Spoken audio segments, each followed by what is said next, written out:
জমিয়তকে challenge করে দুইটি আসনে দেওয়া হয়েছে, একটা হইল সিলেট 5 আর একটা হইল সিলেট 3।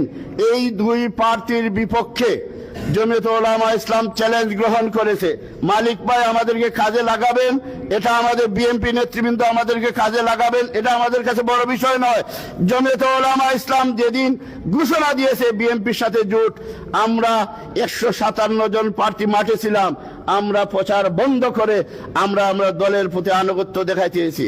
আমাদের প্রতীক আছে, ইচ্ছা করলে আমরা প্রার্থী হতে পারতাম এবং লুকোচুরির খেলা করতে পারতাম। আমরা মনে করি গত 17টি বছর আমার চোখের সামনে, আজকের সভাপতি আমরা 13 সালের শাপলা চত্বরে সেই মঞ্চে ছিলাম, একে একে আমাদের সামনে লাশ এসেছে।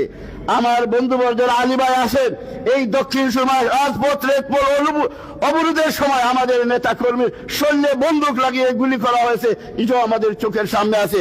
আমাদের এই বালাগঞ্জের সেক্রেটারিকে বারবার কারাগারে নিয়েছে, যে কোনো রাজনৈতিক উত্তাল আসলে তাকে ধরে নেওয়া হয়। তার ওয়াইফ আমাকে ফোন করে বলেন যে মালিক ভাই সালামকে ধরে নেওয়া হয়েছে।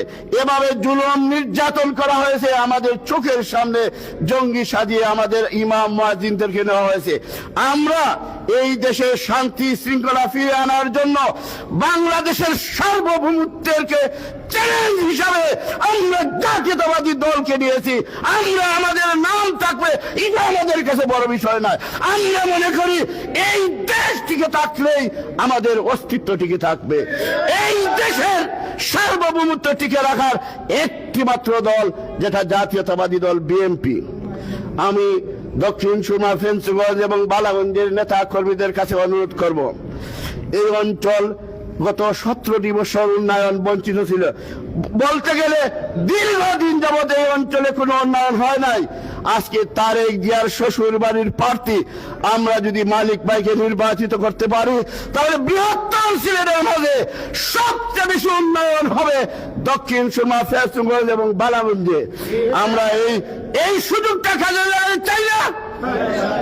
সেই সাথে সাথে বলতে চাই, এখানে আমাদের চ্যালেঞ্জ করে একজন অরাজনৈতিক ব্যক্তিকে জামাত সমর্থিত প্রার্থী করা হয়েছে। আমরা প্রমাণ দিতে চাই, বৃহত্তর সিলেটের 19টি আসনের মধ্যে সর্বোচ্চ ভোটের ব্যবধানে মালিক ভাইকে সংসদে পাঠাতে চাই।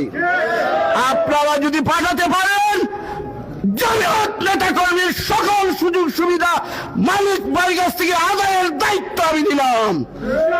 সংগ্রামী বন্ধুরা আমার, সেই সাথে সাথে আমরা চোখ কান খুলে রেখে মাঠে ময়দানে কাজ করব। ষড়যন্ত্র হচ্ছে নির্বাচন বানচাল করার।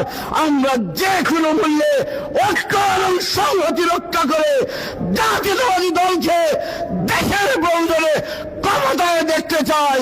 আগামী 12 তারিখ দক্ষিণ সুরমা, ফেঞ্চুগঞ্জ, বালাগঞ্জে আমরা মালিক ভাইকে সর্বোচ্চ ভোটের ব্যবধানে মহান জাতীয় সংসদে প্রেরণ করে এই অঞ্চলের মানুষের অধিকার প্রতিষ্ঠা করতে চাই।